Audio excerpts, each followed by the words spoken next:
पूर्वी चंपारण नरकटिया विधानसभा MIM party की तरफ से इफ्तार पार्टी रखा गया था। उसमें मीडिया वालों ने राणा रणजीत सिंह से सवाल किया और उन्होंने ऐसा जवाब दिया, बिहार का राजनीतिक में भूकंप आ गया। आप खुद ही सुनिए, आपको यकीन हो जाएगा। और इस बार कौन कितना सीट लाएगी, इस वीडियो देखने के बाद आपको पता चल जाएगा। होता है और इसका राजनीति से कोई जो है मैं लेना देना नहीं होता है। ये सब हमारे चाहने वाले लोग हैं और ज्यादातर 12 माई नरकटिया के लोग हैं और सारे जाति और सारे धर्म के जो है मैं लोग हैं। आप देख सकते हैं कि जहाँ एक और राणा रणजीत सिंह है तो दूसरी ओर जो है डॉक्टर शमीम उल हक है, वही हमारे अफरोज साहब हमारे जो है बरुआज से जो है और ये सारे जाति के लोग, सारे धर्म का लोग, और हर साल लोगों की मोहब्बत धीरे धीरे बढ़ती जा रही है। तो ये राजनीतिक इसका कोई जो है मैं लगाव नहीं है। हाँ, हम लोग ऑल इंडिया मजलिसी इत्तेहादुल मुस्लिमीन में हैं और इसलिए लोग इसको राजनीतिक रूप में लेकर के देखते हैं और देख रहे हैं। नरकटिया हम लोग सिर्फ लड़ेंगे ही नहीं, हम लोग मैंने फतह भी जो है करने जा रहे हैं। और चंपारण में अगर सबसे पहले कोई अगर जो है रिजल्ट आएगा तो मैं नरकटिया विधानसभा का आएगा। जिनको बोलना है वो लोग अपना बोलते रहें। और जहाँ तक ए टीम और बी टीम की बात है तो वो लोग माने गठबंधन भी नहीं करते हैं, यानी जो है और जो है मैं कि मुसलमानों का उन लोग को अपना माने वोट भी चाहिए और मुसलमानों के किसी भी मैं की मसाइल पर उनके मैं की जो है जवान से एक मैं अपना और अपने पूरे खानदान का मैं की विकास उन्होंने मैं की जरूर किया है, लेकिन मैं की नरकटिया का विकास मैंने कहीं से नहीं। डॉक्टर शमीमुल साहब लगातार लोगों की सेवा में रहे हैं, अब राजनीतिक रूप से भी सेवा करने की इनकी इच्छा है और एक लगातार मेहनत कर रहे हैं। लोकतंत्र की खूबसूरती है कि हर 5 साल में सरकारें, विधायक और चीजें बदलनी चाहिए। रेस में अकेले दौड़िएगा तो पता नहीं लगेगा आप कितना अच्छा दौड़ रहे हैं। तो कहीं ना कहीं आज जब कंपटीशन हुआ डॉक्टर शमीमुल साहब के आने के बाद तो परिस्थितियां बदली हैं। कई मुद्दे जिसका वो चर्चा भी नहीं करते थे, मैं देख रहा था नहर का मुद्दा हो या कई ऐसे मुद्दे जिसकी वो चर्चा भी नहीं करते थे। मुसलमानों को तो सोचते थे कि हमारे बंधुआ मजदूर जाएंगे कहाँ, तो बाकी वोट की चिंता करते थे, मुसलमानों को तो छाट के चलते थे। तो कहीं ना कहीं डॉक्टर साहब के आने से जो है उसका पसीना आज ही आरजेडी का वहाँ छूट रहा है। और जो बात आपने गठबंधन की कही है, हमारा दरवाजा खुला हुआ है। 5 विधायक हमारे थे। आज अगर पार्टी को समझ आता है, वो अगर बड़ा पिक्चर देख पाते हैं तेजस्वी यादव जी, और वो देखे कि भाई मुख्यमंत्री में बनूं ना बनूं, उससे इम्पोर्टेंट है कि भाजपा की सरकार नहीं आनी चाहिए, तो उनको गठबंधन करना चाहिए। सम्मानजनक सीट पर अगर बात बनती है तो हमारा दरवाजा खुला है। लेकिन अगर नहीं आते हैं तो हम 60 से 70 सीटों पे हम चुनाव लड़ेंगे, जिसमें नरकटिया भी रहेगा और डॉक्टर शमीमुल साहब वहाँ के हमारे उम्मीदवार होंगे। और आप जोड़ लीजिए कि 40 सीट पे भी अगर डायरेक्ट नुकसान उनको होता है तो क्या उनका हश्र होगा, वो सरकार कभी नहीं। ऐसा है कि कोई भी जब अपना नया शुरुआत करेगा, चाहे जनस्वराज की बात होगी चाहे किसी की बात होगी, जब तेजस्वी जी मन से ही कह देते हैं कि इंडिया चाहे एनडीए, जब वो खुद ही कह देते हैं कि भैया तो मैं पक्ष में बैठूं या विपक्ष में बैठूं, मुद्दों की बात तो होगी नहीं। तो जो प्रयास करेगा वो कहीं ना कहीं किसी या तो अच्छा करेगा या नुकसान करेगा या जीतेगा।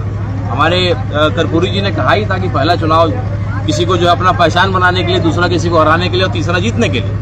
तो कहीं ना कहीं 5 विधायक हमारे थे, 3 और विधायक होते, सरकार किसकी बनती वो हम तय करते। इस बार हमारे इतने विधायक होंगे कि बिना हमारे समर्थन के, पूरा विश्वास है कि भाजपा में इतनी हिम्मत नहीं है कि वो उनको सीएम कैंडिडेट अनाउंस कर पाए। नीतीश जी बुजुर्ग हो गए, हम लोग के दादा परदादा को हम लोगों ने देखा है, जब बहुत बुजुर्ग हो जाते हैं तो लोग जो है बहकी बातें करते हैं या कुछ ना कुछ ऐसी हरकतें करते हैं, वो बीमारी है। हम लोग उसका मजाक नहीं उड़ा सकते हैं। वैसे ही हमारे मांझी जी सुर्खियों में रहने के लिए उल्टा सीधा बयान देते रहते हैं, कभी कहते हैं कि राम भगवान थे ही नहीं। आज जो है गलत बयानबाजी मुस्लिम भाइयों के लिए उन्होंने किया है। तो भाई अगर आपको रहना है लाइमलाइट में तो कई अच्छे मुद्दे हैं, उसके बाद उसको बोल करके भी आप रह सकते हैं। आप हमेशा कुछ ना कुछ उल्टा सीधा ब्राह्मण के बारे में कुछ बोल दिया था, बाद में ब्राह्मणों को बुला करके भोज देने का प्रयास किया था। ये दोनों बुजुर्ग लोग हैं, अब कहीं ना कहीं इनको रिटायरमेंट लेना चाहिए। निशान की पार्टी में एंट्री हो रही है, बीमारी जो है निशान की एंट्री होनी चाहिए, क्यों नहीं, बिल्कुल होनी चाहिए। नीतीश जी बीमार हो गए हैं, मुझे पूरा विश्वास है कि नीतीश जी के लड़के हैं तो कुछ ना कुछ संस्कार उनका होगा। नीतीश जी ने 2005 में निश्चित रूप से विकास किया है, इससे कोई बिहारी इनकार नहीं कर सकता।